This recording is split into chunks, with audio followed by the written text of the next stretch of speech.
Slow Food е една световна организация, която е основана през 1986 година в Италия от един човек, Карло Петрини.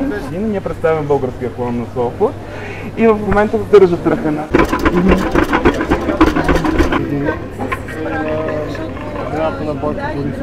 Да.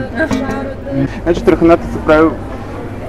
Тази рецепта се прави с пшенично брашно. Иначе има трахани, които се правят с царевично брашно, в тях не се слагат такива добавки, които сега ще сложим. И идеята е фактически с това пюре от варени чушки се овкусява и също се слага и тахан. Може да се слагат и други подправки, и други зеленчуци, тиквички, сварени, пасирани могат да се сложат. И се слага кисело мляко, както и мая или квас, за да може тестото да ферментира и да стане кисело.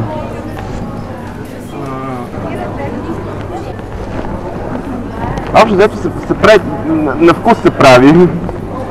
Тоест научаваш си как ти е добре като вкус и в такова количество си слагаш продуктите.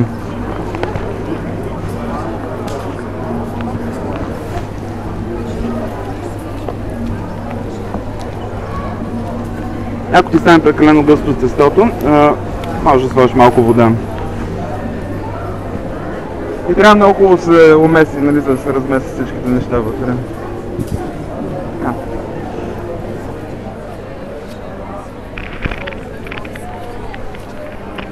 И също представлява едно, да кажем, кисело тесто, което се оставя да изсъхне. И така може да се храня през цялата зима. Това е основната цел на организацията ни, Slow Food, да пази тези знания за старите храни, които пък са в основата на един по-спокоен, по-добър живот, да кажем.